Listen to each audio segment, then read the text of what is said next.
Good morning. David, thank you for being here. Marco, thanks for doing this. I know you're suffering, not enough Swiss people here. Thank you all for listening to us. Marco said it all. This is one of the most fascinating stories, so let me start right away. Who owns a pair of on-running shoes in here? Wow, that's fantastic. Is this representative? For some audiences, for the most advanced audiences, absolutely. So David started this as a co-founder in 2010, and we have become friends. One of my questions is always the same. So you have to imagine, you think of a business idea, they were all successful business leaders in their pre-on area, and you have Adidas, you have Nike, you have ASICS, etc., and you say, we're going to build one of the largest running shoe companies in the world. Actually, what did you do right, David?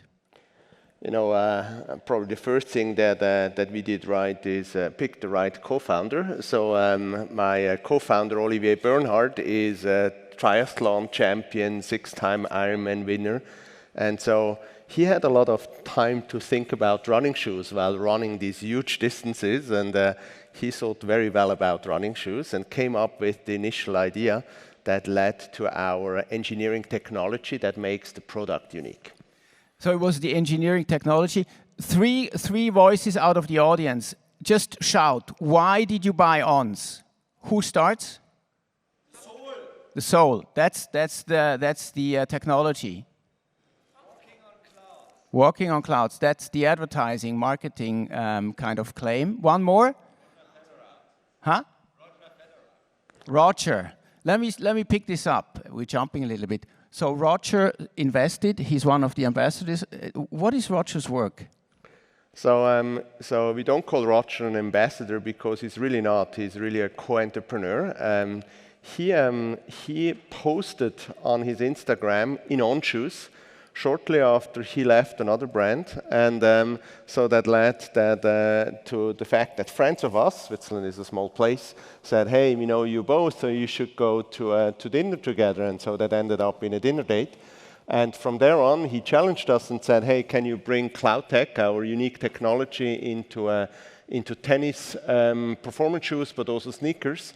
And ultimately, he asked, how can I get involved? And we said, hey, instead of us giving you money, why don't you give us money and become a co-investor with On, and the rest is history.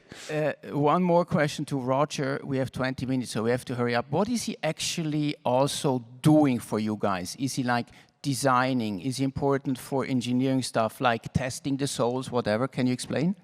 I mean, Roger has 20 years of experience in building sports equipment, one of the best athletes in sport equipment. So yes, he probably spends, I would say, 20 days per year in our labs working with us on product. But then well beyond that, also thinking through where are we going next as a brand, what are we doing in our tennis, our second sport, in our tennis category. So yes, he's a universal partner. Many in here are founders, entrepreneurs, so this question goes, to all of you, to David. The toughest times you had, can you explain? What was it? Like every startup, you have, these downturns and these difficult moments. Can you explain? And also how you got out of them? Yeah, so for us it was an incredible start because we got a lot of recognition and awards from the very get-go. So it was a very fast start globally into the market. But then our most difficult year was year 3 because we had overestimated what we are capable to shoulder as 3 founders. And we couldn't do all of the things because if you think about a physical product company that is going global very fast, you're working on product, you're working on opening multi-channel, so D2C, but also wholesale. You're working on global expansion, and this almost kind of became an issue where some of the growth trajectories didn't work out in year 3 as promised, that we went out of business. But then, fortunately, we could avoid that, but it led to the fact that we brought a lot of great people on board because we realized we can't do it alone. And to this day, I feel a very, very strong team of several partners is one of the key ingredients. We come to the investor side in a second, but maybe because you founded in Switzerland, you're still based in Switzerland. How many of your employees in percentage are still based in Switzerland? I would say probably something like 50% because the whole innovation and product creation is happening out here as well, but we're growing much faster in the US, in APAC, in Europe. Right, but still 50%. Is Switzerland a good base for a company that wants to go global or that wants to basically enter in a market? What would you say? You know, for us, Switzerland has been an amazing launchpad because Switzerland is a small market which is also a great test market, and you have the density of partners, investors, media, so that you can get scale in Switzerland in this small place relatively fast. But then it's also great because it pushes you. You can't assume that you have a huge market, so it pushes you to become a global brand from the very start. And if you think about some other sports brand that had the luxury of being in their home market for 15 years before they started to enter other markets, they're also branded by that. If you think about brands that started in the US, they're very much a US brand. If you think about the sports brand in Germany, they're very much a German brand, so it becomes much harder later on to become a truly global brand. So you're a bit the investor starling. Marco said it in the beginning. At the end, it's a shoe company. I know you do also clothing, but it's a shoe company. And turnover of On is roughly 1.8 billion now, market cap around 10 billion, so that's like 8 to 9 times turnover as a multiple. This is good, especially if you have seen where you started. The share price started 210 in 21 at 24, yeah. 24. You're I think at 29.5 today. So many others were hit much harder. Why are you the investor's darling, if I may say so? You have to ask our investors, but I feel what we did right is that we started or that we've scaled a sports company that is pretty universal in the sense of it's a fantastic shoe to run, but it's also become, for many people, part of their uniform because sports is the new fashion. Sports is part of the new uniform, so it's pretty universal. So we're on a track to become a culturally relevant sports brand. And so that's awarded by the market by basically seeing what our growth trajectory is. And we also promised to the market that we're going to double the company over the next 3 years. So you're going to double the turnover. That would lead to almost 4 billion in 3 years, right? Yeah, something like 3.7, yes. 3.7. And can you explain, like, where do you expect to grow in terms of segments, but also in terms of markets, meaning geography? Yes, for us it's been an amazing journey because we started to become a sportswear company, not just a shoe company, but we added apparel to the mix, and apparel is now one of our fastest growing category. In some markets, like for example Asia, in our own stores, it's already more than 20% of our business. At the same time, we added a second sport, tennis, which is growing fast, and so it's also becoming a multi-sport brand. And then we're very much branched out in becoming a true omni-channel brand. D2C, our e-com store, has been already a big part of our business, but now we're rolling out a lot of stores as well. I think the store in New York was mentioned, but there are also many stores in China, many stores in Japan.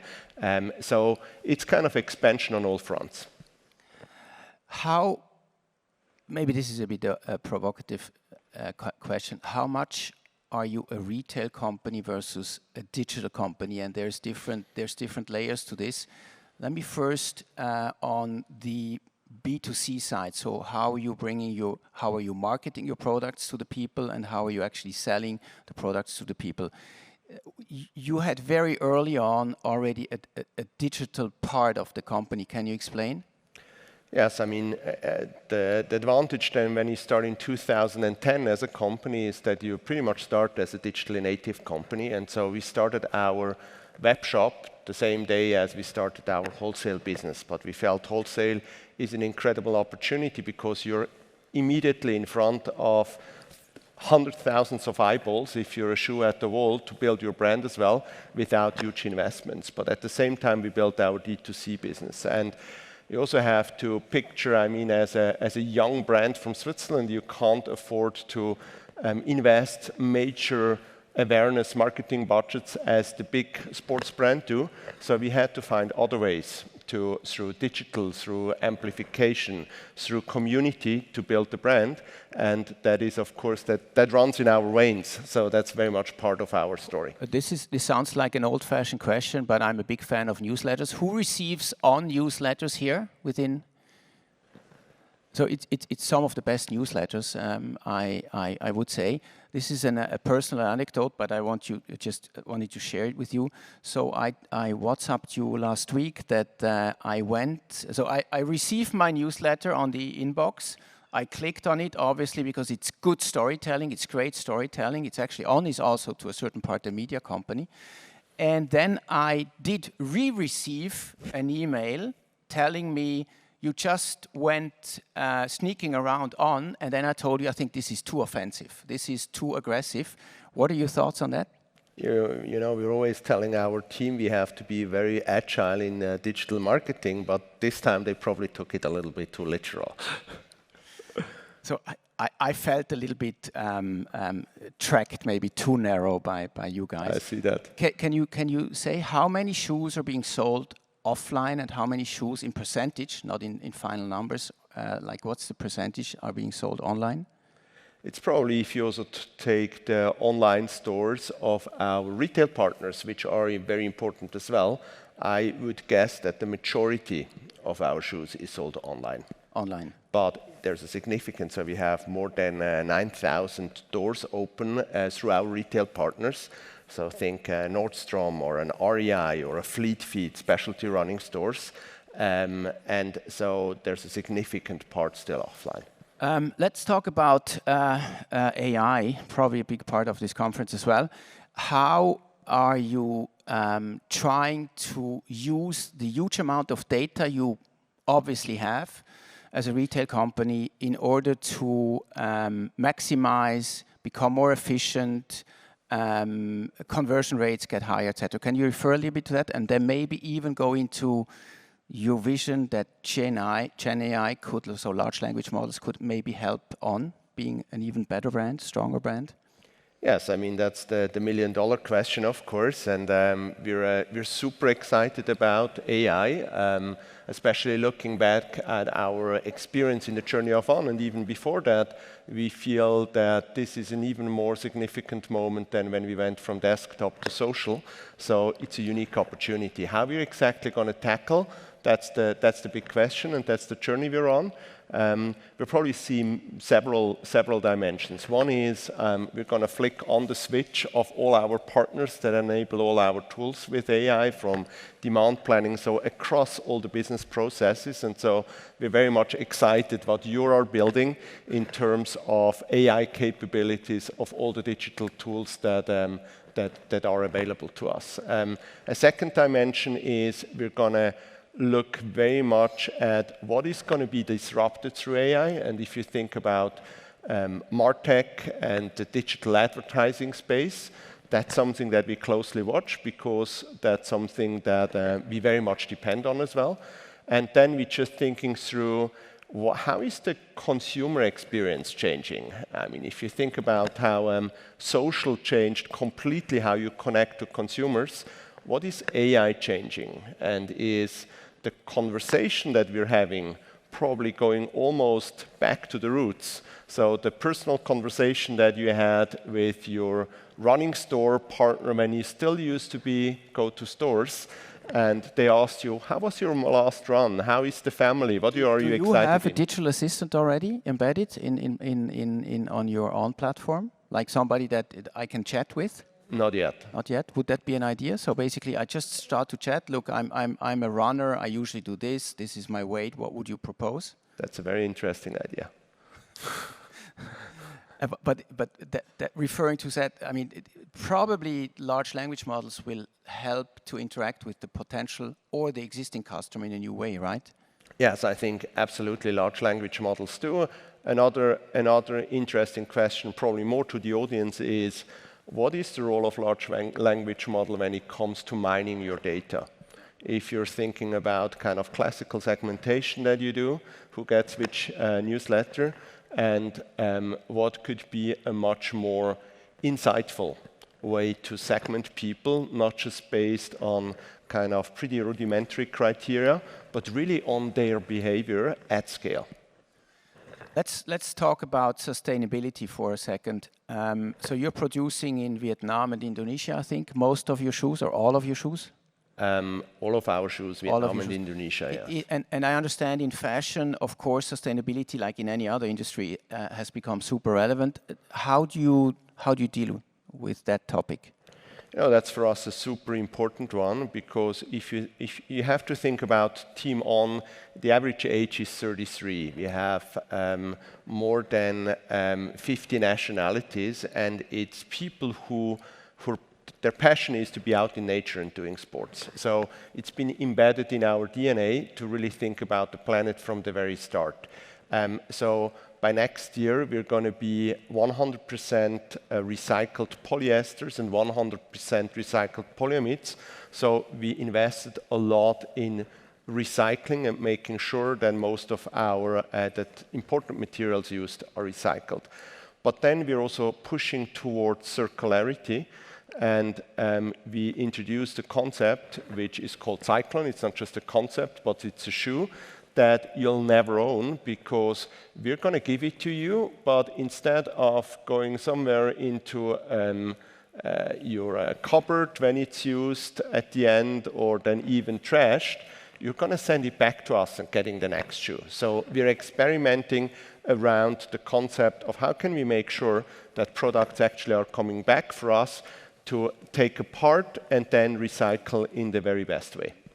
Many in here maybe did an IPO or are planning an IPO or are dreaming of an IPO or are scared of an IPO. You did it in 2011, I think October or November. So can 21. 21, I'm sorry. Two things that are really positive about being a listed company, US listed company, and two things where you say, that makes my life harder. You know, probably what's really positive, it's really forcing our whole team to professionalize how we're doing business, how we communicate out to the market. The second positive aspect is just kind of the amplification of our message, be it brand, but also being the whole messaging around the push to circularity, so we can explain better and to a broader audience. I think what we have been very much trying to avoid is to become corporate by becoming a publicly listed company. So I was very happy because I saw that there were two batches, corporate and startup, when I arrived here, that I actually still got a startup batch. And I'm very proud of that. And we're not posting our share price next to the coffee machine. Having conversation about share prices in the office is something is a no-go add-on. And so we're trying to think very much what are we continue to build and to dream, and not just kind of looking at how the stock market performs. Not to become corporate is different when difficult when you're listed. Now, last question, David. So you have, so David and two others are the co-founders, so three co-founders. Amazing job. You have two co-CEOs, so you have there's two who run the company. So what's the interpretation of your role? A, being a founder, co-founder, having two CEOs who run the company now, and you are being on the board, and like, how do you do that? What's the role of you personally, the other two co-founders, versus the two CEOs who run the company?